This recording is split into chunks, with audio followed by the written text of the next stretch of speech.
Selamat pagi, selamat siang, selamat sore, dan malam mahasiswa sekalian. Kali ini kita akan melanjutkan kuliah kita, yaitu kuliah Arsitektur Barat, yang pembahasannya sudah di ujung berakhirnya perkuliahan kita. Di sini kita akan membahas arsitektur Barat di Indonesia. Bagaimana perkembangan arsitektur Barat di Indonesia. Nah, kita akan melihat bagaimana arsitektur Barat yang dulunya berkembang di luar Indonesia. Nah, sekarang kita coba di Indonesia gimana perkembangan arsitektur Barat itu. Nah, gitu ya. Baik, kita bahas. Diawali dengan arsitektur kolonial. Nah, jadi arsitektur Barat itu diawali di Indonesia dengan dimulainya proses kolonialisasi di Indonesia. Ntar sambil ngopi ya, bismillah. Ya,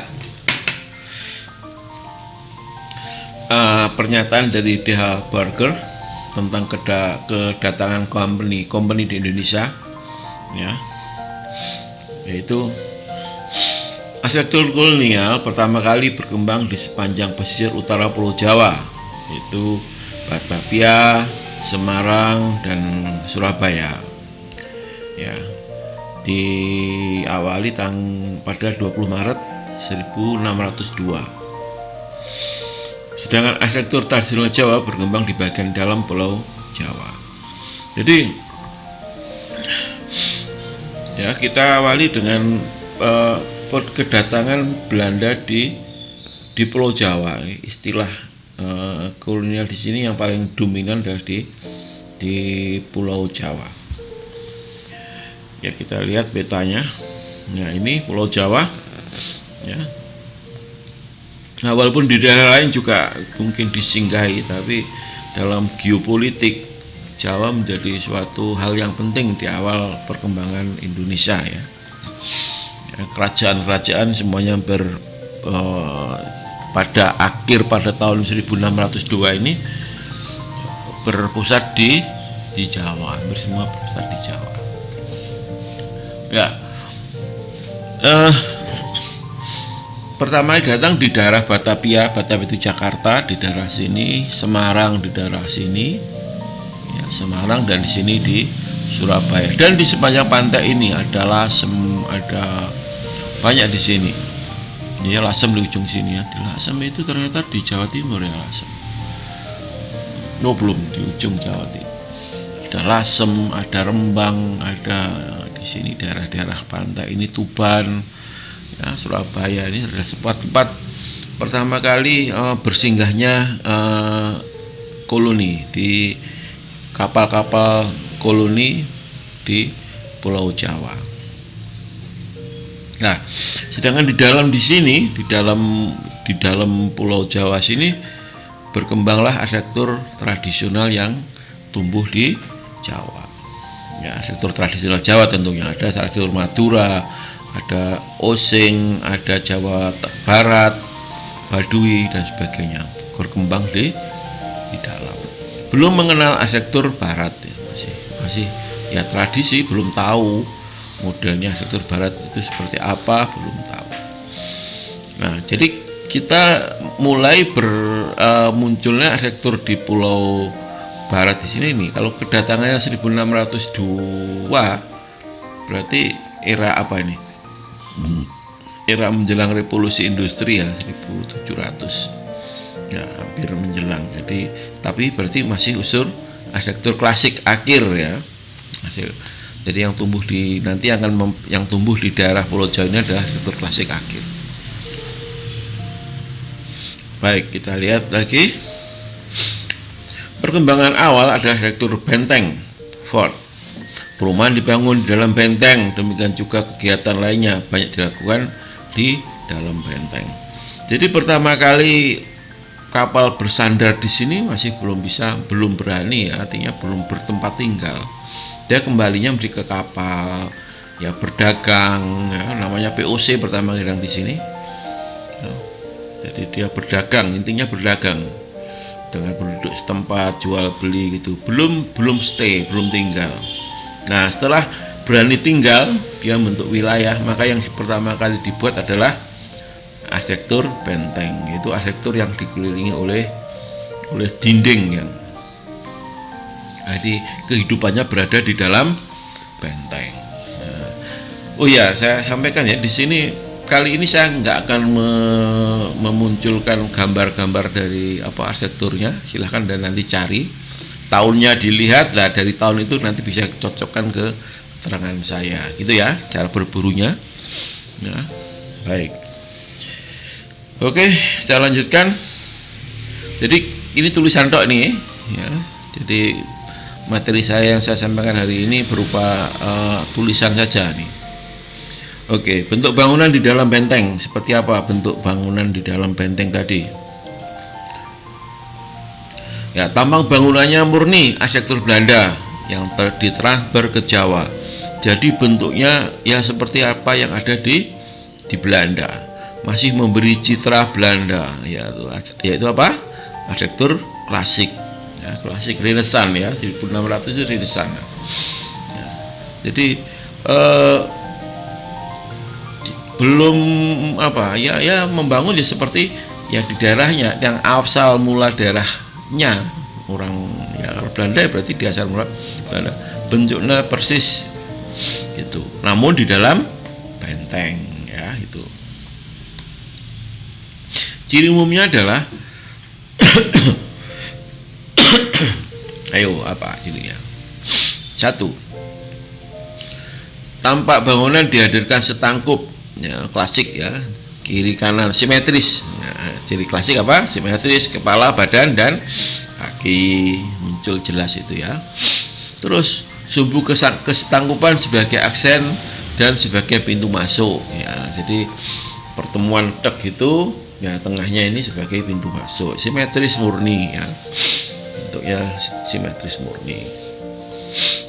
Terus 3, gerbang utama didirikan tiang-tiang Dorik, Ionik, dan Korintian. Nah, tetap ya ciri dari klasik. Kalau bentuknya ada tiang-tiang berarti milih Dorik, Ionik, dan Korintian.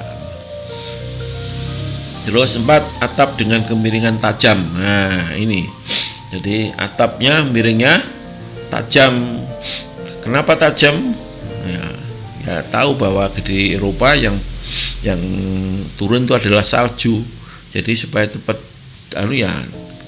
kemiringannya tajam. Kalau miringnya air ya agak landai bisa. Itu bedanya ya. Nanti kita bahas pada arsitektur Nusantara. Jadi atap dengan kemiringan tajam. Nah, ini ciri-ciri dari arsitektur benteng. Di dalam bangunan benteng arsitekturnya seperti itu. 5, bangunan didirikan bersifat tertutup bagi manusia, udara, angin, dan sinar matahari. Tidak ada overstack dan sedikit jendela. Nah, ini. Jadi tidak ada overstack. Dia nggak menyadari tentang hujan. Di daerah kita adalah tropis lembab yang hujan. Sedikit jendela. Nah, bayangannya. Karena apa? Arsitekturnya kenapa bersifat tertutup? Ya itu tadi. Ya, kita baru orang Belanda transfer ya arsitektur yang di Eropa. Di Eropa masalahnya adalah dingin, 4 musim dan sebagainya. Dia belum melihat itu. Jadi bentuknya ya murni Belanda itu tadi. Jadi murni arsitektur Belanda. Jadi tertutup, brugut ya, tertutup sekali. Jendelanya nggak banyak dan sebagainya. Itu yang terjadi ciri dari bentuk arsitektur Belanda awal di Jawa. Oke, 6, bahan bangunan didatangkan dari Belanda. Jadi karena masih belum mengenal wilayah Indonesia, belum kenal benar dengan daerah yang ditinggalin, dia dari Belanda membawa bahan bangunan ya, kayu, genteng, dan lain-lain bawa sendiri dari Belanda sana. Nah, ini awal arsitektur di Indonesia, arsitektur barat di Indonesia, yaitu arsitektur apa? Arsitektur klasik. Nah, baik, kita lihat yang ke-7, bangunan terkesan berat. Ya, tentu ya. Jadi image-nya, kesannya bangunannya berat. Nah, itu. Nah, ini beberapa ciri yang ada di arsitektur awal, arsitektur barat awal di Indonesia, yaitu arsitektur murni Belanda. Contohnya adalah Fort Batavia, Fort Leeuwenhoek di Madura, Fort Hendrik. Nah, ini yang muncul fortnya, bentengnya ya masih ada, tapi di dalamnya ada arsitektur yang cirinya seperti ini. Ya, jadi perlu diingat bahwa bangunan yang ada di sini di dalam benteng murni seperti ada di Belanda. Nah, terus dipasih benteng, dikasih dinding kelilingnya. Nah, kelilingnya itu namanya Fort ini Batavia, Fort Leeuwenhoek ya, yang peninggalan yang ada sekarang Fort Hendrik Surabaya, di Ngawi juga ada. Jadi itu fort ini ada di peninggalan yang sekarang ada. Baik, kita lanjutkan gimana perkembangannya. Nah, ini selain seni bangunan Belanda, maka juga ada pengaruh seni bangunan Cina yang punya ciri sebagai berikut. Jadi sebelum keberadaan Belanda di Indonesia, maka Cina sudah datang lebih dahulu, seni bangunan Cina. Artinya perkembangan yang tinggal di sini bangsa Cina juga ada, gitu ya. Dengan ciri-cirinya sebagai berikut bangunan Cina. Ya, khas sebagai arsitektur kota, bangunan toko di tepi jalan, bagian depan menyatu dengan trotoar, ya seperti di film-film itu, di Chinatown ya, kalau di mana-mana ciri khasnya sama. Nah, tuh. Bentuk atapnya melengkung, ya seperti bangunannya bentuk atapnya melengkung. Terus atap tambahan horizontal di bagian muka toko yang menjorok ke depan, mepet ke trotoar. Nah, ini ciri-ciri khas seni bangunan Cina yang ada di Indonesia di awal, itu bersamaan dengan bangunan Belanda awal tadi. Kalau Belanda masuk langsung dalam benteng, dia membangun seperti bangunan Belanda di dalam benteng. Namun di sini di luar sudah ada bangsa Cina yang membangun berarsitektur di Indonesia. Cirinya seperti di bawah ini. Ya, merupakan pusat orientasi kedua setelah perkantoran Belanda yang hampir tersebar di seluruh kota di Indonesia. Jadi hampir dia sebagai pusat orientasi aktivitas yang kedua, bangunan Cina ini. Ya, setelah bangunan Belanda. Sedangkan arsitektur tradisional berkembang sendiri di dalam, ya, tidak terekspos di dalam pembahasan kali ini. Baik, kita lanjutkan. Sekarang kolonial abad 19. Nah, ini di luar, di Eropa sudah mulai bergejolak. Arsitektur klasik sudah mulai bergejolak. Nah, ini perlu saya garis bawahi. Jadi di sana semakin revolusi industri muncul, perkembangan ada muncul, teknologi sudah mulai berkembang. Abad 1800 yang mulainya. Terjadi perubahan gaya arsitektur Belanda bersamaan dengan runtuhnya VOC, ya, diganti dengan pemerintah Hindia Belanda. Jadi di awal Belanda di Indonesia itu merupakan perkumpulan pedagang, ya. Fort OC Company, organization, ya. Nah, jadi pertama kali itu intinya berdagang. Nah, setelah semakin banyak pedagang yang tinggal di Indonesia dan sebagainya, ya akhirnya pemerintah membuat pemerintahan Hindia Belanda, ya, yang diawali dengan gubernurnya Danles. Dan jumlah penduduk Belanda di Pulau Jawa semakin meningkat, ya, yang tinggal di Jawa semakin banyak. Itu yang membuat gimana arsitekturnya, kan gitu. Arsitekturnya setelah orang Belanda sudah sekian lama tinggal di Pulau Jawa, 1600 hampir 100 tahun, ya, mengenal Pulau Jawa. Nah, 1800 itu seperti apa? Nah, dia sudah kenal benar tinggal di Pulau Jawa. sudah banyak yang sudah mulai berhubungan, malah nikah, kawin dengan orang-orang setempat lokal. Berkomunikasinya sudah mulai intensif ya. Maka akhirnya ini ya, perubahan ini disebabkan gimana? Arsitekturnya berubah ya tentunya. Dari dulunya hanya singgah, sekarang pemerintah bertempat tinggal, berkuasa. Nah, bagaimana? Dan semakin mengenal kondisi alam lingkungan setempat, nah, ada sedikit perubahan ini. Perubahannya disebabkan apa? Nah, ini bertambah kokohnya kekuasaan Belanda di Pulau Jawa, sehingga timbul rasa aman pada orang Belanda. Sudah tidak takut lagi, tidak usah masuk ke dalam benteng. Nah, sudah bisa menjalin komunikasi, aman dia tinggal. Ternyata tinggal di Indonesia aman, nyaman dan sebagainya. Pengalaman tinggal di Pulau Jawa menimbulkan adanya adaptasi sedikit demi sedikit dengan lingkungan dan iklim tropis basah. Dia menyadari benar lingkungannya bagaimana, orang Indonesia, orang Jawa gimana ya, terus iklim tropis basahnya seperti apa. Nah, dia memahami benar untuk dalam bermukim ya. Jadi tidak mungkin dia membuat Belanda yang tertutup itu terus dibikin di Pulau Jawa yang lembab, tropis lembab, ya, nggak bisa. Nah, dia adaptif di sana. Para pejabat Belanda terpengaruh oleh kebiasaan orang Jawa. Nah, ini. Jadi para pejabat Belanda hidupnya terpengaruh pola hidupnya 100 tahun ya. 1602 sampai 1800. Oh, hampir 200 tahun sudah. Waduh, lama itu. Sekarang Indonesia merdeka belum sampai 100. Itu udah 200 tahun, itu bagaimana ya, sudah anak cucunya ini ya. Kebiasaan orang Jawa, rumah, makan, pakaian, cara berjamuan dan sebagainya sudah terpengaruh ya, pola hidup kejawa-jawaan. Jadi enggak wajar lah kalau sekarang di Belanda itu masih ada tradisi seperti di Jawa, itu wajar. Jadi orang-orang yang lahir di Indonesia, Jawa tinggal di sana ya, di Maluku lahirnya tinggal di sana, hampir gabungan itu ya, sudah terpengaruh. Pola kehidupannya juga terpengaruh, kebiasaannya. Paham benar arsitektur tropisnya. Nah, terus gimana arsitekturnya gitu ya.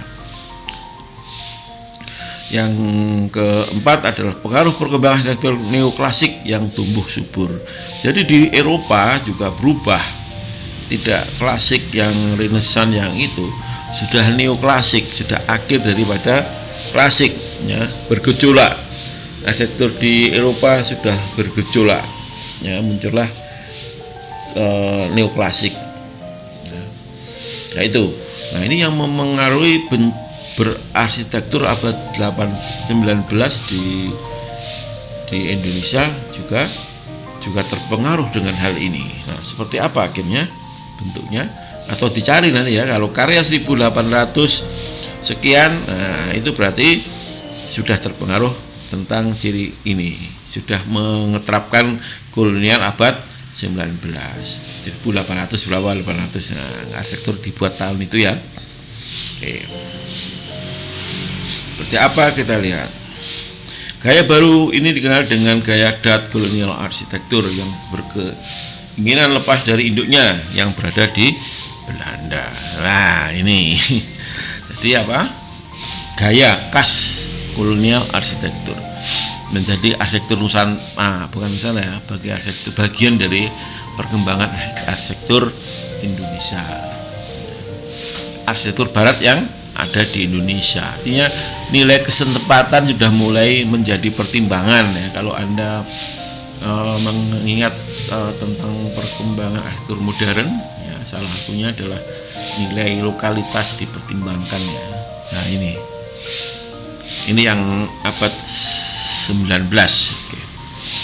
Baik, seperti apakah dat kolonial arsitektur ini? Ya, perhatikan ini ya.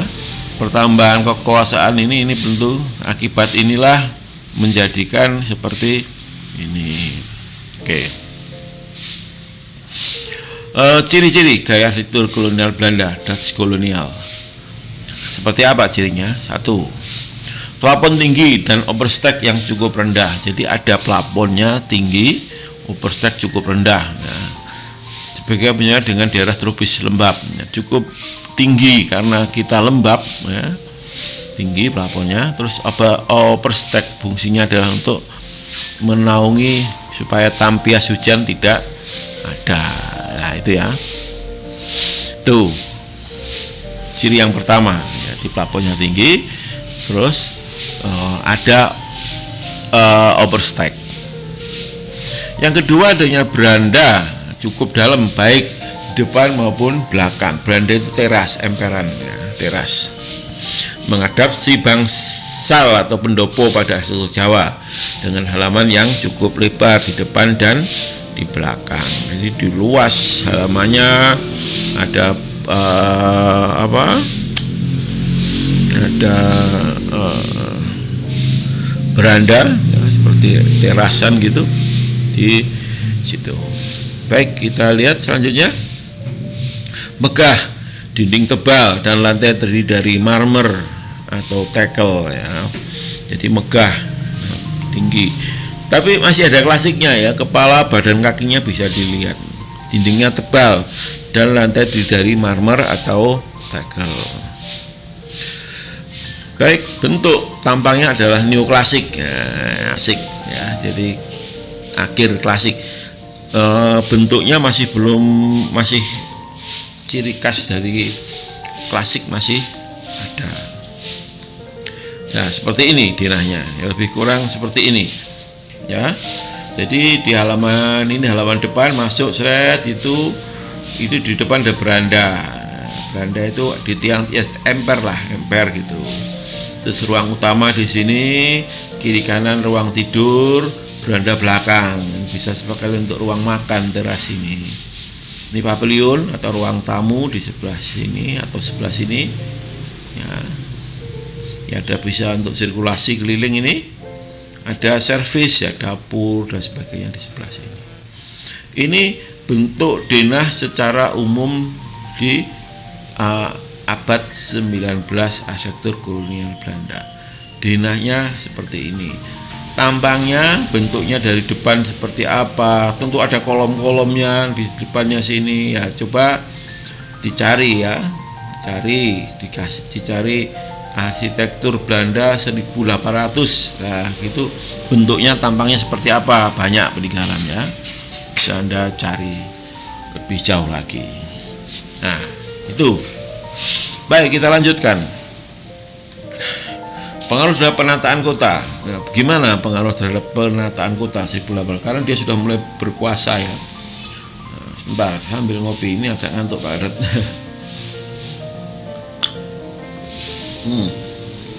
Bagaimana terhadap penataan kota? Pengaruhnya seperti apa? Ya, pada awalnya pembentukan kota disesuaikan dengan pembentukan kota di Eropa yang terdiri dari penzoningan daerah perkantoran, pertokoan yang berskala manusia, mudah dicapai dengan berjalan kaki. Ya, pertama kali, ya, di Batavia, ya. Oke. Ya, kemudian dikelilingi oleh bangunan hunian, di Indonesia perhotelan.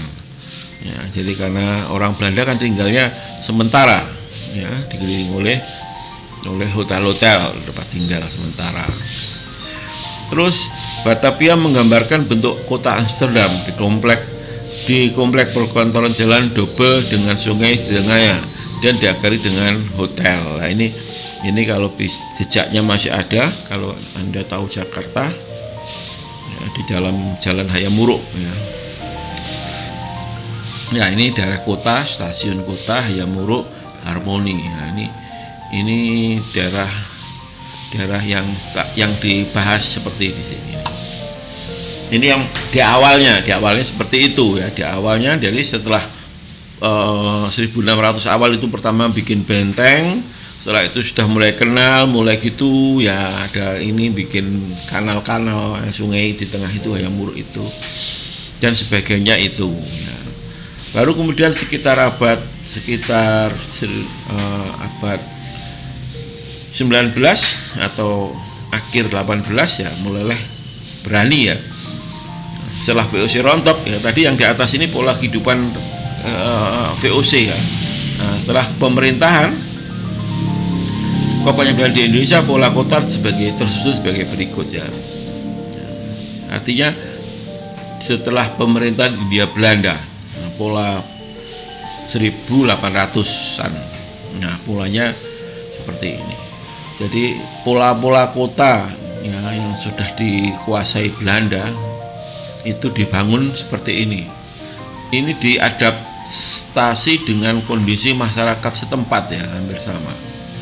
Kalau Anda lihat di kota-kota kabupaten di Indonesia, di Jawa khususnya, polanya akan seperti ini. Ada alun-alun di depannya. Ini abad utara. Terus ini kantor bupati, kantor pemerintahan. Ini residen. Nah, residen ini kantornya Belanda. Ini ada masjid dan sini ada penjara. Nah, kalau di Malang ini sekarang sudah berfungsi menjadi Sarinah itu. Ini kelompok masjid, gereja dan sebagainya. Nah, ini kantor-kantor Belanda. Ini ada kantor, sekarang difungsikan kantor pos dan kantor ya, penjara. Sini gedung DPR, dulu sini penjara wanita. Di tempatnya Ramayana itu dulu penjara wanita. Ya, polanya hampir sama ini. Kalau Anda di daerah mana? Di daerah kabupaten, di kota, di Jawa itu polanya hampir seperti ini. Lah, pola ini setelah pemerintahan Hindia Belanda berkuasa. Di awal-awal ya ini ya karena hotel-hotel, karena mereka tidak tinggal di sini. Nah, oke. Nah, ini. Jadi pola perkotaan pada abad 19 sudah berubah seperti ini. Baik, kita lanjutkan. Abad 20. Nah, 1900. 2020 ya, 1900 ya. Oke. Oke. Walaupun teknologi telah hadir pada awal abad 20 ya, ini sudah mulai, kalau di Eropa sudah mulai arsitektur modern. Nah, ya. Di Eropa. Nah, di Indonesia gimana? Nah, walaupun teknologi telah hadir pada awal abad 20, khususnya teknologi yang menimbulkan listrik, kipas angin, penerangan AC dan lain-lain, akan tapi masih belum merata penyebarannya. Teknologinya sudah ada, tapi di kita masih belum memakai itu. Nah, jadi, namun sudah ada teknologi, paling nggak kipas angin ya. Teknologi kipas angin. Ya. Bahwa diciptakan untuk menimbulkan rasa nyaman. Seseorang akan memperoleh perikliman yang berbeda antara luar dan di dalam bangunan. Jadi bangunan fungsinya adalah untuk menimbulkan rasa nyaman. Seorang akan memperoleh keikliman yang berbeda antara luar dan di dalam bangunan. Perikliman di dalam bangunan adalah merupakan salah satu tugas penting dalam membuat dan menghadirkan bangunan. Jadi bagaimana membuat kondisi di dalam ruang itu menjadi penting. Bisa juga dibikin sama dengan yang di luar, ya, otomatis dengan open, pembuka yang banyak, atau berbeda ya.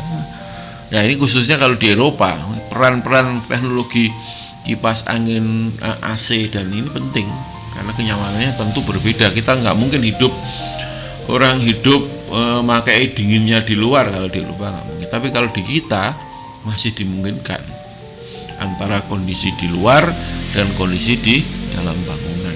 Dibikin sama nggak masalah. Nah, oke.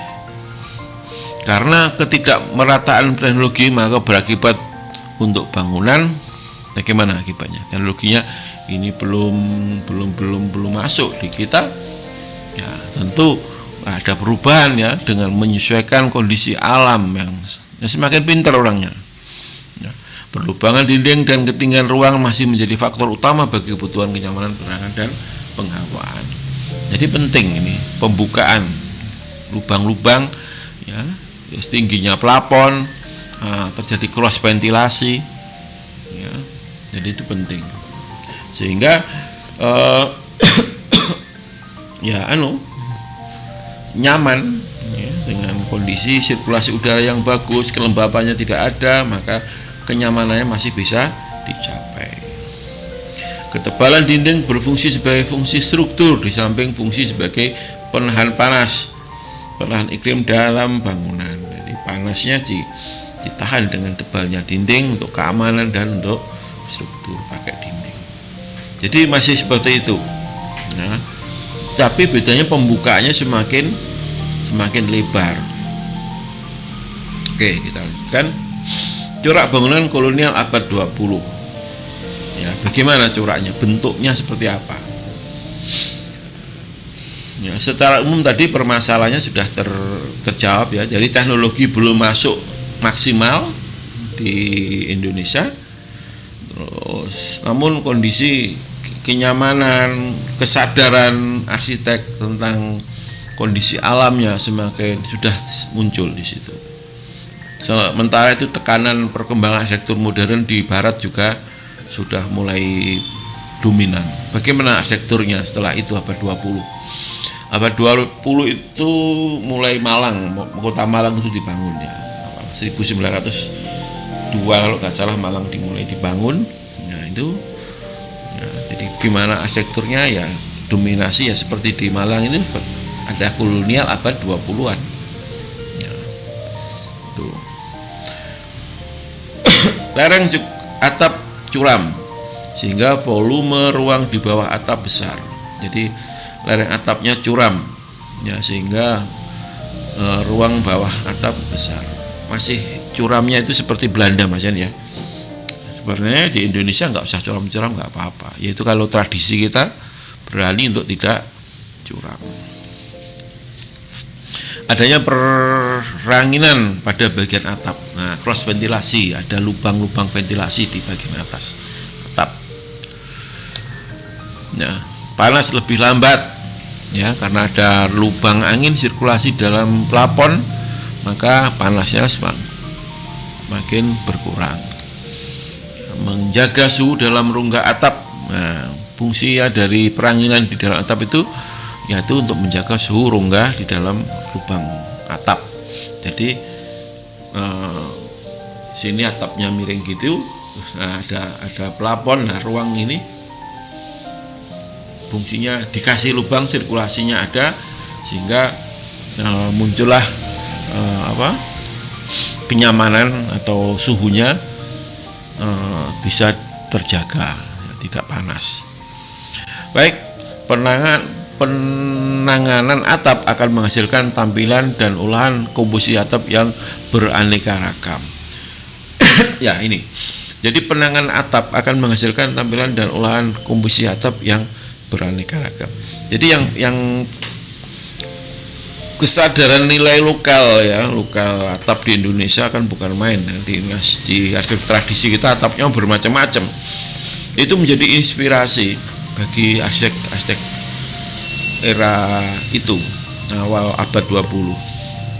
Karena kebebasan penghargaan nilai lokalitas ya, muncullah kampus ITB, nanti kantor pos Surabaya, banyak bentuk atap-atap yang beraneka variasinya ya. Itu volume ruang yang besar dengan ketinggian atap yang tinggi ya, tetap ya. Jadi ciri bentuk atap yang plafon yang tinggi itu tetap dipertahankan karena kenyamanan di dalam ruang itu harus diperoleh dengan ketinggian plafon dengan cross ventilasi. Sekali lagi teknologi AC belum masuk ya, belum ada di sini. Kipas angin masih ya. Oke, ketinggian atap dan olahan komposisi atap menimbulkan sistem struktur yang rumit. Nah, ketinggian atap dan olahan komposisi atap menimbulkan sistem struktur yang rumit.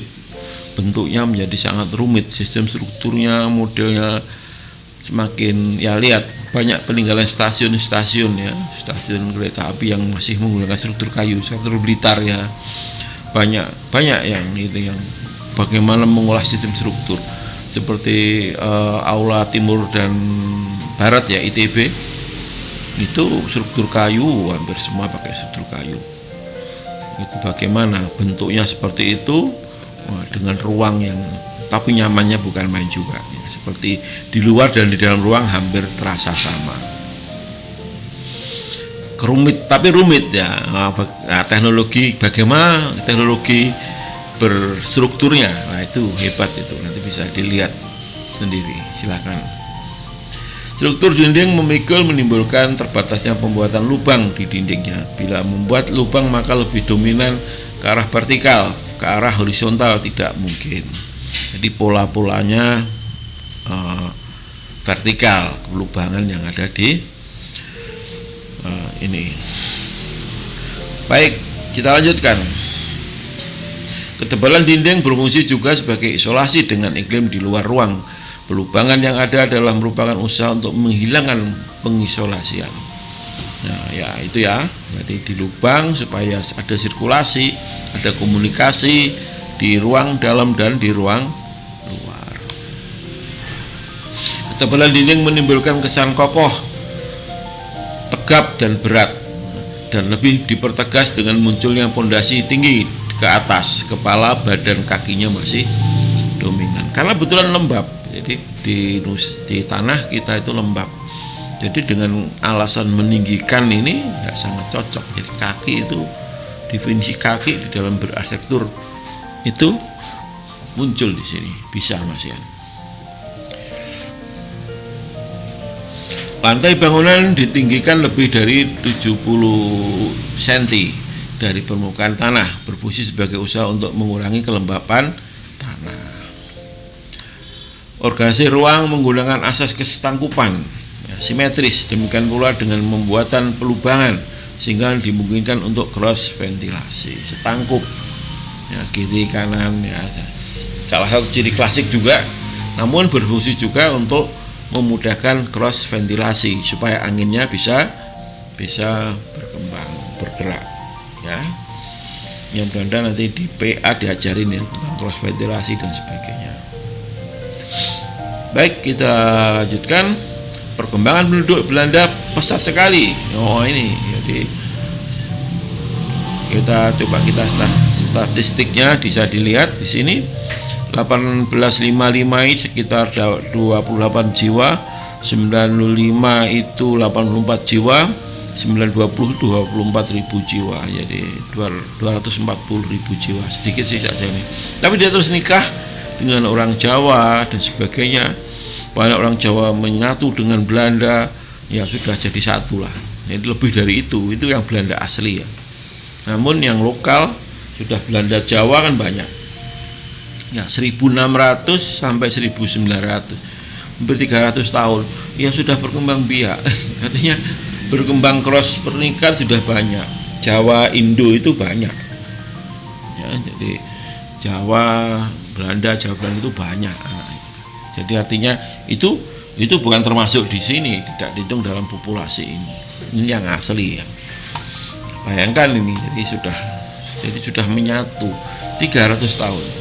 Bisa saja kita ya. Baik, kita lanjutkan. Hubungan dengan Eropa pesat dan rapat. Hal ini menimbulkan gaya hidup kebelandaan westerning di kota-kota Jawa. Ya, abad 20 ya. Ya, ini mulai modern, mulai berkembang, ada politik sudah mulai muncul. Ya, banyak orang-orang Indonesia yang disekolahkan pendidikan tinggi. Ya. Orang Jawa disekolahkan ke Belanda, disekolahkan ke sana. Ya, jadi bebas pendidikan, semakin itu politik ya mulai berkembang sistem politik. Ya. Itu perang dunia 1-2 sudah juga mulai muncul di situ. Bergejolak lah, dunia sudah mulai politik sebagai makin dominan pengaruhnya. Jadi sehingga membuat pendidikan open ya, terbuka. Perdagangan di Pulau Jawa semakin intensif dengan mengakibatkan diperlukan wadah-wadah baru, kantor yang bermacam-macam. Ya, keberadaan Belanda di Pulau Jawa bukan perdagangan saja, pemerintahan, ya, perdagangan sebagai intensif. Diperlukan wadah-wadah baru, tidak aja tempat tinggal, perlu kantor, perlu bermacam-macam. Ya, jadi dibangunlah bermacam-macam bangunan di Pulau Jawa ini. Ya, banyak. Kalau Anda peninggalannya sekarang masih banyak ya. Di Jakarta, di Semarang, di Surabaya, arsitektur kolonial Belanda tampak jelas. Ada abad 20, artinya dibangun 1902 dan seterusnya. Nah, itu ya, silakan dicari. Hal ini mendorong arsitektur muda Belanda untuk merancangnya, di mana mereka masih terpengaruh oleh suasana di Belanda yang sudah berkembang arsitektur modern, the style Amsterdam School dan sebagainya. Pengaruh sekolah arsitektur Amsterdam ya, karena the style mulai di Eropa pendidikan arsitektur modern berkembang dan dihadapkan dengan kondisi alam Indonesia yang seperti itu ya. Dia mendesainnya, desainnya kan seperti apa, nah itu yang kita, nah sekarang bisa dilihat. Jadi karya-karya 1900-an itu arsitektur kolonial Belanda sudah betul-betul mengadaptif dengan suasana iklim di Indonesia. Banyak bentuk-bentuk yang bukan main hebatnya. Nah, bisa dilihat. Kalau diseket bagus itu ya. Nah, bagus itu, nanti kita rame-rame ya. Setelah ini tentunya. Anda bikin sketsa arsitektur kolonial, oke. Pada masa ini mulai hilang pengaruh neoklasik beserta ornamennya. Mulai timbul gaya dekoratif baru yang melanda Eropa, yaitu Art Nouveau, Art Deco. Ada merupakan seni terapan dekorasi yang diterapkan pada pegangan tangan, teralis, jendela, dan pagar. Art Nouveau, Art Deco. Art Nouveau itu polanya melengkung-melengkung, melungker-lungker gitu. Art Deco itu kotak-kotak, dekorasi yang kotak-kotak. Ya, ini perubahan yang dominan ya. Klasik mulai ditinggalkan kalau di Eropa. Ya, sudah mulai bentuk geometris mulai muncul di arsitektur. Di sini muncullah pemerintahan ya. Kalau kantor pemerintahan di Indonesia, di Malang stasiun kereta api, terus PLN, itu pola-pola yang sudah terpengaruh arsitektur modern. Yang bidang garis tok ya stasiun itu. Pemerintahan Gubernur Jawa Timur, kantor pemerintahan, di sebelahnya Tugu Pahlawan, itu bentuknya ya kotak-kotak geometris. Baik, setelah langgam Art Nouveau dan Art Deco mencapai puncaknya, maka pertumbuhannya diganti oleh aliran rasionalisme. Hiasan pada struktur konstruksi dihilangkan, hiasannya mulai jadi apa? Ciri khas arsitektur modern kan anti dekoratif ya. Ya itu disitulah mempengaruhi ya, berpengaruh di sini. Bentuk yang terjadi menjadi tidak bertele-tele, tampil dengan bahan bangunan yang sewajarnya. Tadi saya kasih contoh stasiun kereta api Malang contohnya, bentuknya ya itu 1900 berapa. Gedung pemerintahan Jawa Timur, Gubernur Jawa Timur, yang sebelahnya Tugu Pahlawan, itu geometris betul kotak-kotaknya. Banyak yang bisa dilihat. Jadi sudah pola modernnya sudah muncul di sini. Tidak berdele-dele, tidak ada dekoratif, tidak ada ornamen sama sekali. Yang dikenal di Indonesia adalah aliran Amsterdam School. Ada dua hal yang ditekankan, yaitu penggunaan garis lengkung dan garis lurus. Amsterdam School ya.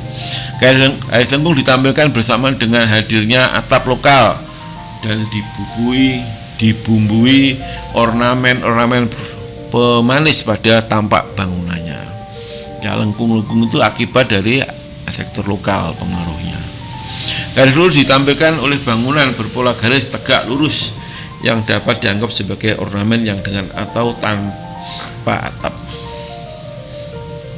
Jadi ini kalau ada atap ya, maka dihadirkan lengkung-lengkung. Itu pun adaptif ya, dari bentuk lokal sampai dengan modern. Jadi ini gabungan di sini, manis sekali. Terus ini kalau ini lurus-lurus ya, contohnya ya itu tadi kantor Gubernur Jawa Timur, stasiun kereta api Malang. Kalau ini contohnya apa? Balai Kota Malang. Itu pakai atap, pakai itu, maka hadirlah ada sedikit lengkung-lengkung, ornamen-ornamennya dimunculkan. Nah itu, ya itu. Baik, kita lanjutkan. Para ahli bangunan Barat mencari gaya bangunan khas Indo-Belanda dalam lingkup kolonial masa itu, bersamaan dengan berkembangnya arsitektur modern. Nah itu, jadi seorang arsitek Amsterdam School, jadi arsitektur dari sekolah Amsterdam itu betul-betul bekerja keras, memanfaatkan arsitektur lokal digabung dengan arsitektur modern. Desainnya begitu menarik. Nah, baik. Tidak jumpai lagi ornamen-ornamen, tidak dijumpai lagi ornamen-ornamen, diganti dengan penyelesaian detail bangunan dengan garis-garis geometri. Nah, ini ya tadi saya sebutkan. Jadi sini modern murni sudah mulai masuk. Jadi sekali lagi Anda perhatikan, jadi modern ini ya di awal 1900. Jadi kalau sekarang 2021 itu sudah bukan masanya arsitektur modern loh ya. Nah, jadi itu perlu Anda pahami. Sekarang ini sudah eranya postmodern. Ya, jadi hati-hati. Jangan berarsitektur modern bangga, desa banget itu ya masa lalu. Ya, jadi istilah modern di sini kalau ngomong arsitektur modern, maka itu arsitektur masa lalu sudah. Ya, sudah nggak baik lagi. Ya, sekarang eranya postmodern, ya, pasca modern ya, bukan sudah pasca, artinya sudah muncul sekarang arsitektur green, arsitektur itu di konstruksi pun sudah jarang dipakai sekarang. Baik, ini sadar akan kendali iklim dan lingkungan, untuk itu selalu dihadirkan selasar yang mengelilingi sekitar bangunan dan juga dengan menghadirkan lubang-lubang angin yang memungkinkan adanya cross ventilasi dengan baik. Nah ini ya, ini perkembangannya seperti itu. 1900, 1940 hampir sudah sempurna, artinya adaptif arsitektur barat ya, ke Indonesia sempurna, artinya mampu menghadirkan bentuk-bentuk lokal yang digabung dengan bentuk-bentuk barat ya, contohnya ya kantor-kantor gubernur, gedung sate, gedung balai kota Malang, terus banyak yang seperti itu ya, sudah adaptif banget. Gedung ITB, kampus ITB itu bagus sekali, banyak yang atraktif bentuknya, itu sudah sempurna ya. Setelah itu terjadilah Perang Dunia Kedua, diakhiri dengan berakhirnya pemerintahan Hindia Belanda di Indonesia.